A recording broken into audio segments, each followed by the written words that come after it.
গ্ৰহণ কৰিব লাগে যে সেই শক্তিটোক আমি বিশ্বাস কৰি থাকক। আমি যুক্তিবাদী হ'ব লাগে, কিন্তু আমাৰ যুক্তিবাদী ধাৰণাটো এনেকুৱা হ'ব নালাগে যে আমি ঈশ্বৰকে নস্যাৎ কৰিছোঁ।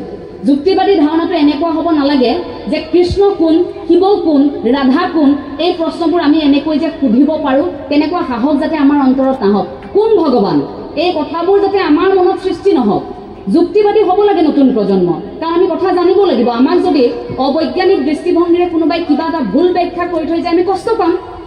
যদি মিছাকৈ কিবা এষাৰ কোনোবাই, ধৰক ভাগৱতখন আমি পঢ়া নাই, কিন্তু ব্যাখ্যাকাৰগৰাকীয়ে যদি অলৌকিক কথা এষাৰ কৈ থৈ যায়, বোলে কৈ দিলে আমাক কি আইনজেলাকে কৈ দিলে বোলে আপুনি ৰাতিপুৱা শুই উঠি আপোনাৰ স্বামীৰ ভৰি ধোৱা পানী এগিলাচ খাব লাগিব। মই ভাবিম যে তেওঁতো ভৰিখন লেতেৰাও হৈ থাকিব পাৰে, সাধাৰণ কথা। নতুন প্ৰজন্মৰ এগৰাকী যুৱকে কি ক'ব যে প্ৰতিদিনে স্বামীৰ ভৰি ধোৱা পানী গিলাচ মই কিয় খাম? কিন্তু তাৰ কথাটো যদি ব্যাখ্যাটো আগবঢ়ালে যে ইয়াত ভকতিৰ কথাহে বুজোৱা হৈছে, যদি তাক উপস্থাপন বেলেগকৈ কৰিলেহেঁতেন আমি বুজিলোহেঁতেন যে শ্ৰদ্ধা আৰু ভকতি বুজাবলৈ চেষ্টা কৰিছে।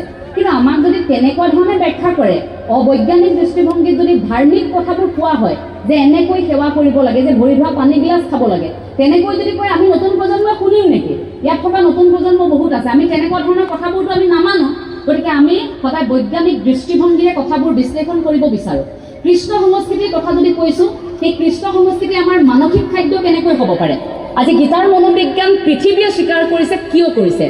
ইমান বছৰ আগত ভগৱান শ্ৰীকৃষ্ণই অৰ্জুনক দি থৈ যোৱা উপদেশ আজি আমাৰ জীৱনত প্ৰতিটো খোজত কেনেকৈ আজি একেলগে মিলি পৰিছে, এই কথাবোৰ আমি বৈজ্ঞানিক দৃষ্টিভংগীৰে আমি চাব পাৰোঁ। গতিকে আমি যদি চাইছোঁ নতুন প্ৰজন্মই তাত চালি জাৰি যদি যুক্তি প্ৰদৰ্শন কৰিছোঁ, কেৱল মাত্ৰ তাৰ অস্তিত্বটো বিচাৰে যে প্ৰকৃততে কি হয়। গতিকে প্ৰকৃত জ্ঞানৰ বাবে আমি এই যাত্ৰা আৰম্ভ কৰিছোঁ। নতুন প্ৰজন্মৰ যিসকল আধ্যাত্মিক চেতনাৰে জীপাল হৈ আছে, তেখেতলোকলৈও শুভকামনা জ্ঞাপন কৰিছোঁ। আপোনালোক প্ৰতিগৰাকী সদায় কুশলে থাকক। আপোনালোক সকলোলৈকে অন্তৰৰ পৰা সেৱা জনাইছোঁ। ঈশ্বৰক প্ৰাৰ্থনা জনাম যে ঈশ্বৰক ভগৱন্তৰ ওচৰত এটাই কামনা কৰিম, প্ৰতিগৰাকীৰ অন্তৰবোৰ কুশলে থাকক। আপোনালোক যদি ভালে থাকে তেন্তে আপোনাৰ কাষত থকা ব্যক্তিগৰাকীও ভালে থাকিব। বোলে আত্মা আছে বুলি যদি আপুনি আপোনাৰ সন্মুখৰ ব্যক্তিগৰাকীক ভাবি লয় যে তেওঁৰ নামটো এইটো নহয়, তেওঁৰ ভিতৰত থকা অন্তৰাত্মা, তেওঁ যদি আপুনি আপোনাক কিবা এষাৰ আজি বেয়াকৈ কৈছে, কিন্তু আপুনি ভাবি লৈছে যে এই কথাষাৰ তেওঁ মুখেৰেহে কৈছে, ভিতৰত থকা অন্তৰাত্মাৰ সৈতে আমাৰতো বেয়া নাই, এই কথাষাৰ এই আত্মাৰ অৱস্থিতিৰ বিষয়ে যেতিয়া মানুহে উপলব্ধি কৰিব আৰু যেতিয়াই গম পাব যে মৃত্যুলৈ আমাৰ বেছি দিন নাই, কালি পৰহি হঠাৎ গুচি যাব পাৰোঁ। গতিকে থকা দিনকেইটা এই খোৱা কামোৰা কৰি থাকি লাভ নাই।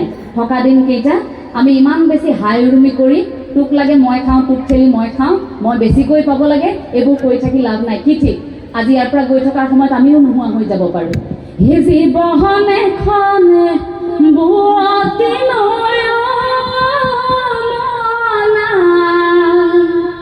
ধীৰে ধীৰে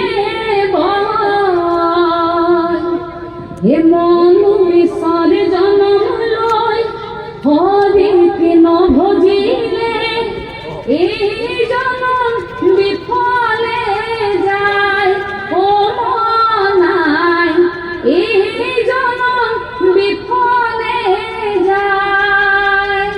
কৃষ্ণ আপোনালোক সকলোলৈকে শেষত অন্তৰৰ পৰা শ্ৰদ্ধা জ্ঞাপন কৰিছোঁ। বিশ্বনাথ চাৰিআলিৰ প্ৰতিগৰাকী লোক কুশলে থাকক। প্ৰতিগৰাকী জ্যেষ্ঠ আপোনালোকৰ আশীৰ্বাদ গ্ৰহণ কৰিহে যাত্ৰা আৰম্ভ কৰিছোঁ। অনুষ্ঠান এটি আৰম্ভ হোৱাৰ প্ৰাক মুহূৰ্তত বহু বেছি দীঘলীয়া ভাষণে বিৰক্তি লগায়। গতিকে আৰু বেছি দীঘলীয়া নকৰোঁ, কাৰণ আমি কথা কৈ থকা মানুহ কৈ থাকিলে গোটেই ৰাতিটো কৈ থাকিলেও শেষ নহ'ব, কাৰণ 6 ঘণ্টা 7 ঘণ্টা নিউজ পঢ়ি থকাৰ অভ্যাস আছে যে, গতিকে কৈ থাকিলে শেষ নহ'ব। কিন্তু পিছত এটা খুব সুন্দৰ অনুষ্ঠান আছে। এটাই অনুৰোধ জনাম, সেই গোটেই অনুষ্ঠান ভাবি কিন্তু আপোনালোকে চাই যাব লাগিব। আমাৰ কেমেৰা ইয়াত থাকিব, খুব সুন্দৰকৈ গোটেই অনুষ্ঠানটি ৰেকৰ্ড হ'ব। কাইলৈও আপোনালোকে ND24 চাব বুলি আমি আশা কৰিছোঁ। আৰু আজি শিশুসকলক আপোনালোকে অকণমান আশীৰ্বাদ প্ৰদান কৰিব। এই আধ্যাত্মিক পৰিৱেশটো প্ৰতিগৰাকীয়ে দায়িত্ব লৈ যে আপোনালোক অসমীয়া, এই দায়িত্বটো লৈ জীপাল কৰি ৰাখক। প্ৰভু ভগৱন্তৰ ওচৰত সেৱা জনাই, জগতগুৰু শ্ৰীমন্ত শংকৰদেৱ গুৰুজনাৰ ওচৰত সেৱা জনাই আমাৰ ক'বলগীয়া দুআষাৰ ইমানতে সামৰণি মাৰিছোঁ। কৃষ্ণ তোমাৰ চৰণ সেৱাৰ গোবিন্দ, নাজানো একো পাই, যিমতে সেৱাতৰ অভিভূকৰ্ণা, কৰিতে হৰি জোৰাই, কৰিতে হৰি জোৰাই। কৃষ্ণ কৃষ্ণ কৃষ্ণ।